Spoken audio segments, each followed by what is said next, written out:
Welcome to a fresh and new episode of The Cinema Show. We have got no other option but to confess that an apology is due as we have returned after a long gap. Sincere apologies for the absence. Now, a piece of information only for the new viewers. This is The Cinema Show, where Mr. Ashutosh Dutt Mishra and I pick a film and share our thoughts about it. We already have discussed films like Prakash Jha's Rajniti and Neeraj Kewan's Masan. Today we will talk about the film called Lutera. Just so you know, Lutera is a period romantic drama which was released on the 5th day of July 2013. It was directed by director Vikramaditya Motwani and was produced collectively by Shobha Kapoor, Ekta Kapoor, Anurag Kashyap, and Vikas Bhatt. Now, let's know what Mr. Mishra has got in his vault about the mentioned film. Over to you, sir. या हाय तने जैसा तुमने बताया कि लुटेरा जो है वो 2013 में ये फिल्म आई थी और इसके डायरेक्टर जो हैं वो विक्रमादित्य मोटवानी हैं। Right. जो लोग विक्रमादित्य मोटवानी को नहीं जानते उन्हें उनकी फिल्मोग्राफी थोड़ी सी जाननी चाहिए। जैसे देवदी में वो अनुराग कश्यप के साथ एज ए डायरेक्टर काम कर रहे थे। अनुराग देवदी को डायरेक्ट कर रहे थे। देवदी जो है वो अभय देओल उसमें एक्टर हैं और वो देवदास का मॉडर्न एडाप्टेशन है या modern day take on Devdas. Devdas Sharad Chandra Chattopadhyay की नॉवेल है जिसपे बहुत बॉलीवुड में बहुत सारी फिल्में बनी हैं। शाहरुख खान वाली उससे पहले भी बॉलीवुड में फिल्में बनी। तो बॉलीवुड के अलावा भी कई रीजनल लैंग्वेजेस में देवदास पे फिल्में बनती रही हैं। तो देवडी में वो उनके साथ थे। उसके अलावा उड़ान के लिए उड़ान के राइटर डायरेक्टर यही विक्रमादित्य मोटवानी थे। तो उड़ान के लिए भी काफी तारीफ मिली उनको। और अगर उसके बाद लुटेरा जिस पे आज हम लोग बात करेंगे और इसके अलावा अगर रीसेंट फिल्म या वेब सीरीज बात की जाए जो विक्रमादित्य मोटवानी ने डायरेक्ट की है उसमें एके वर्सेस एके नेटफ्लिक्स पे एक फिल्म आई थी। बहुत ज्यादा चली नहीं, बहुत तारीफ भी नहीं हुई, बट ठीक ठाक फिल्म थी। इसके अलावा एक सीरीज जिसकी बहुत ज्यादा तारीफ हुई वो है जुबली, जो अमेजन प्राइम पे आई थी रिसेंट में ही, अभी लास्ट ईयर शायद। तो ये उनकी फिल्मोग्राफी है। इसके जरिए आप विक्रमादित्य मोटवानी को जान समझ सकते हैं कि किस तरह की फिल्में वो बनाते हैं। तो ये है विक्रमादित्य मोटवानी के बारे में और आज हम लोग लुटेरा पे बात करेंगे बाकी। All right, all right. Brilliant. Okay, I have a question in my mind which I would ask. According to you, who should go and give the movie Lutera a watch? I would like to know this from you. What type of a person he or she would be who goes there to watch Lutera in the theater or watches Lutera somewhere at home? Okay तने theatre में देखने का तो अब शायद option Yeah, शायद ही it's कभी not हो। available तो anymore. अभी ये अवेलेबल है नहीं और मे बी कभी फेस्टिवल्स वगैरह में या किसी स्पेशल ओकेजन पे कोई थिएटर इसको दिखाना चाहे तो वो Right. एक वर्थ वॉच मूवी है ही। आर्टिस्टिक फिल्म है, ब्यूटीफुल पीस ऑफ आर्ट है, बहुत सारी चीजें हैं। तो जो लोग भी फिल्म में इंटरेस्टेड हैं और खास तौर पे वैसे लोग जो एस्थेटिकली फिल्में देखना चाहते हैं, जो आर्ट के पॉइंट ऑफ व्यू से फिल्में देखना चाहते हैं, खूबसूरती के पॉइंट ऑफ व्यू से कि जो सीनरीज हों, इस तरह की जो फिल्में हैं वो देखना पसंद करते हैं, उनके लिए ये फिल्म जो है वो बहुत शानदार फिल्म है। और जैसा ये कहा जाए कि इट्स लाइक अ पेंटिंग। तो बहुत खूबसूरत पेंटिंग है जिस जो ये बनाई है मोटवानी जी ने। और जैसे आप बात करें कि किनको देखना चाहिए, तो जो लोग भी थोड़ा धीरे धीरे फिल्म पसंद करते हैं और थोड़ी स्लो फिल्म है, एक चीज ये, जिन लोगों को बहुत ज्यादा थ्रिलर्स पसंद हैं और बहुत नए तरह के दर्शक हैं, वो इससे शुरुआत करेंगे तो मे बी उनको उतनी पसंद ना आए। खासतौर पे सेकंड हाफ जो है वो और ज्यादा स्लो हो जाता है, डायलॉग्स बहुत ही कम हैं या पॉजेस बहुत लंबे लंबे हैं। अगर आप देखेंगे तो कई बार बहुत इंपॉर्टेंट इंसिडेंट हो जा रहा है, कोई डायलॉग नहीं है, सिर्फ फिल्म जो है वो चल रही है, बैकग्राउंड म्यूजिक है और फिल्म चल रही है, बहुत लंबे समय के बाद फिर कुछ एक डायलॉग्स आ रहे हैं, वो भी बहुत slow.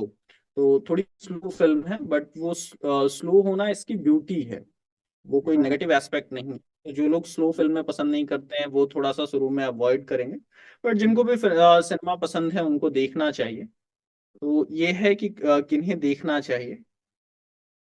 That's it. All right. And I just have come across a fact, a wonderful fact. The second half of this movie is um, based on a short story written by William Sidney Porter. His pen name was Oliver Henry, and the story's name is The Last Leaf. The story came in 1907.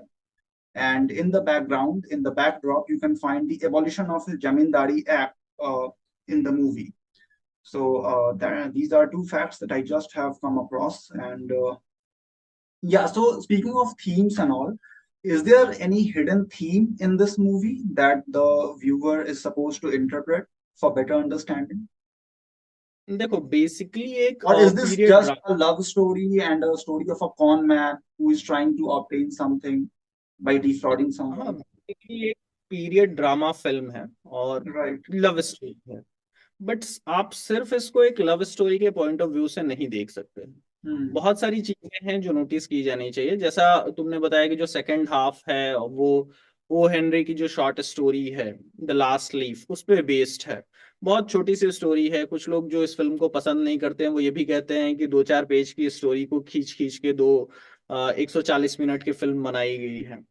तो इस point of view से भी देखा जाता है। But ये एक slow film है और उसको सिर्फ आप ओ हेनरी की शॉर्ट स्टोरी या सिर्फ एक बहुत ही स्लो लव स्टोरी के पॉइंट ऑफ व्यू से नहीं देख सकते हैं। बहुत सारी चीजें हैं जो नोट की जानी चाहिए।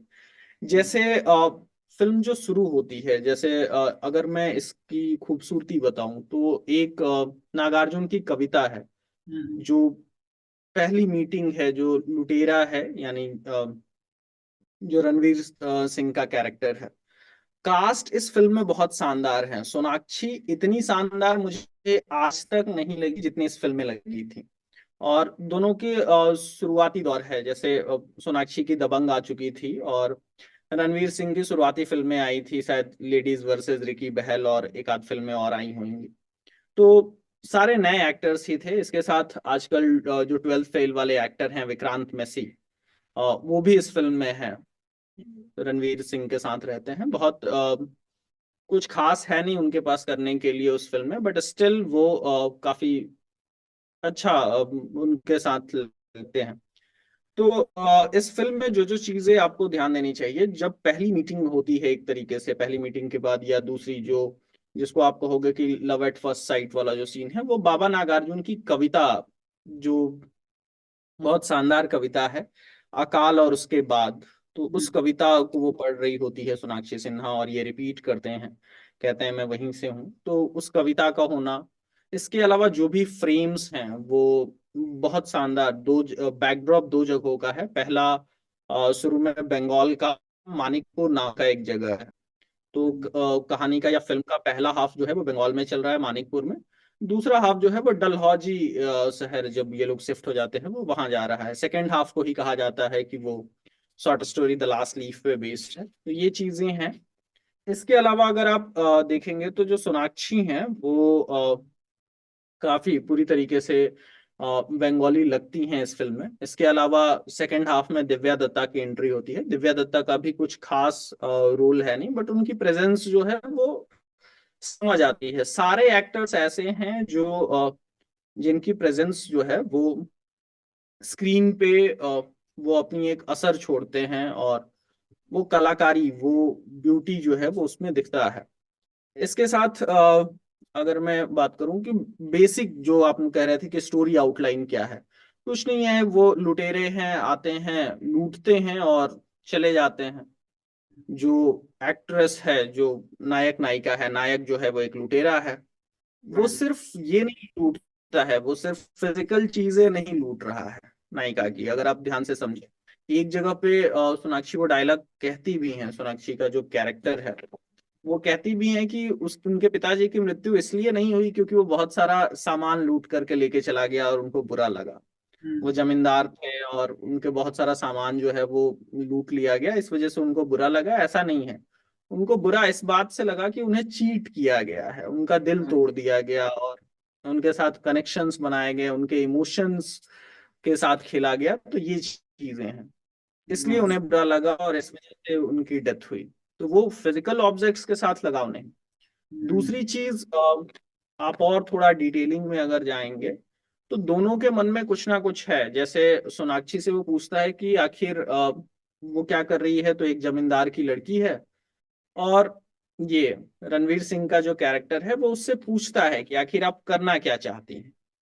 तो वो बताती है कि वो लिखना चाहती है, राइटर बनना चाहती है। सोनाक्षी भी जब उससे पूछती है कि आखिर तुम अपनी लाइफ में क्या करना चाहते हो, तो वो बताता है कि वो पेंटर बनना चाहता है Right. और एक मास्टरपीस बनाना चाहता है, एक पेंटर बनना चाहता है। तो दोनों के Right. पास कुछ है जिससे वो Right. अटैच्ड हैं, जिसको अचीव करना चाहते हैं और जो चाहते हैं कि वो ये काम करें। तो ये सारी चीजें हैं, आप सिर्फ उसको लव स्टोरी के बैकड्रॉप में नहीं देख सकते हैं। इसके अलावा वो जो जमींदारी वाला एस्पेक्ट है Right. कि जमींदारी का उन्मूलन कानून आया है, जमींदारों से उनकी जो सारी प्रॉपर्टी है वो सरकार ले लेगी, Right. उसके एस्पेक्ट्स दिखाने की कोशिश किए गए हैं। जो जमींदार का कैरेक्टर है, जो सोनाक्षी के पिताजी का कैरेक्टर है, वो And ये that कहता came है through कि amendment number 44, if I am not wrong.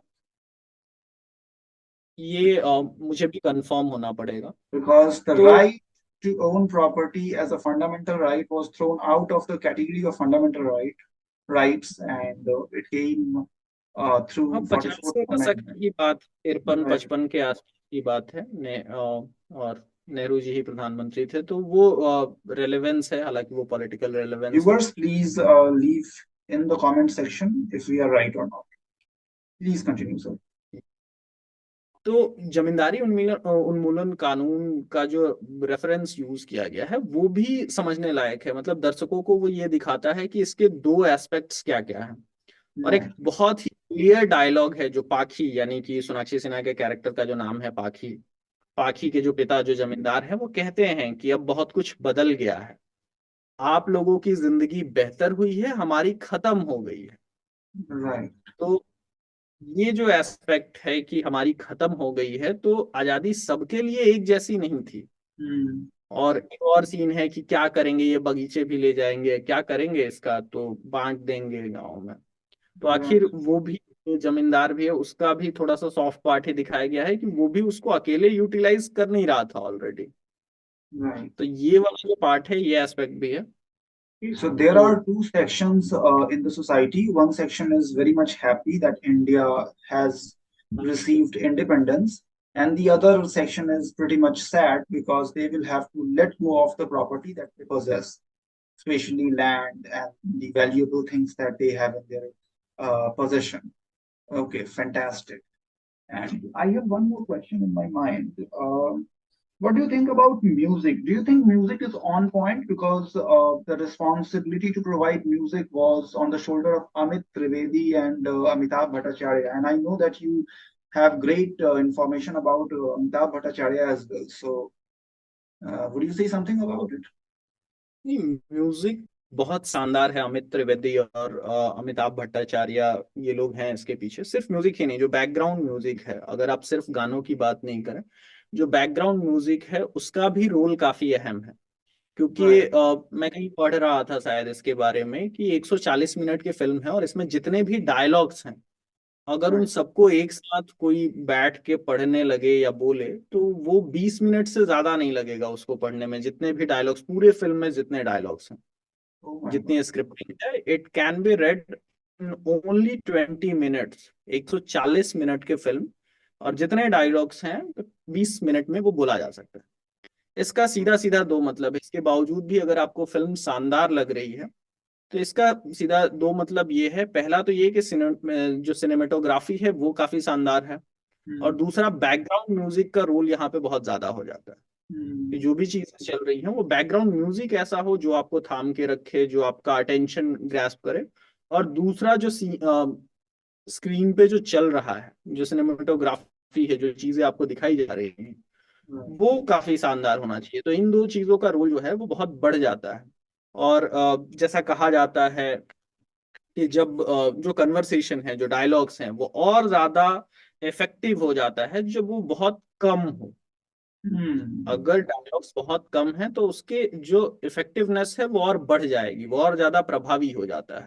तो Right. इसमें डायलॉग्स उसी तरीके से हैं, जहां जरूरत नहीं है वहां बिल्कुल नहीं बोला गया है और बहुत सीधे सपाट सेंटेंसेस का इस्तेमाल किया गया है। एक Right. और चीज बताना चाहूंगा, जो Please. लिबर्टी का एस्पेक्ट है, आजादी वाला जो पॉइंट ऑफ व्यू है, Right. उसको इसमें जोड़ा गया है। कहानी शुरू जब होती है, फिल्म शुरू होती है, तो जो जमींदार का कैरेक्टर है वो अपनी बेटी पाखी से एक कहानी सुनाता है, वो भील राजा की कहानी, कि एक राजा था जिसकी जान जो है वो तोते में बसी हुई थी। Right. Right. अटैचमेंट वाली बात, कि आप अटैच्ड होते हैं, आपका जो सोल है वो किसी चीज से अटैच्ड होता है। सेम So चीज one पाखी के question, साथ। just sorry to interrupt you. One question. What does the parrot symbolize in this movie? Who is parrot or what is parrot? इस फिल्म में पैरट नहीं है, वो बस उसके पिताजी कहानी सुना रहे हैं पाखी को। Okay. और वो ऐसा कहते हैं कि वो बस कहानी, पाखी एक बार फिल्म के शुरू में बीमार होती है, उसे टीबी है, शुरू से ही है, ट्यूबरक्लोसिस है उसे, और वो बीमार होती है, तो उसे बस वो कहानी सुनाते हैं कि एक भील राजा था जिसकी जान तोते में बसती थी। सारे लोग बहुत परेशान थे कि उसको कैसे मारा जाए, फिर उसके साथ धोखा किया गया, वो तोते को मारा गया तो वो मर गया। और वो बताते हैं कि मेरा तोता तुम हो। Okay. तो ये पाखी को That's what पाखी I से was. जो attachment. That's what I was asking. So Paki is that parrot, right? हाँ, पाखी इज डेड पैरट। और पाखी के लिए जो पैरट है, वो लास्ट लीफ वाला जो कॉन्सेप्ट है वो अटैच्ड है, वो अपने आप को अटैच कर लेती है उस आखिरी पत्ते से। और यहीं पे वो जो ओ हेनरी वाला जो रेफरेंस आता है, कि जब तक उस पेड़ पे वो आखिरी पत्ता है, और डलहौजी का जो पूरी सीनरी है वो भी काफी शानदार तरीके से दिखाई गई है, कि वो पेड़ पे जो आखिरी पत्ता है वो जब तक रहेगा तब तक वो भी रहेगी। Right. Right. और जो ओ हेनरी की स्टोरी है उससे रिलेटेबिलिटी इसलिए भी बढ़ जाती है क्योंकि ओ हेनरी की भी स्टोरी में जो कैरेक्टर है वो पेंटर है। Exactly. यहाँ Exactly. यहाँ पे भी जो हमारा जो नायक है, जो हीरो है, वो Right. बहुत अच्छा पेंटर है नहीं, लेकिन उसने शुरू में कहा था कि वो अपनी एक मास्टरपीस बनाना चाहता है। Right. Right.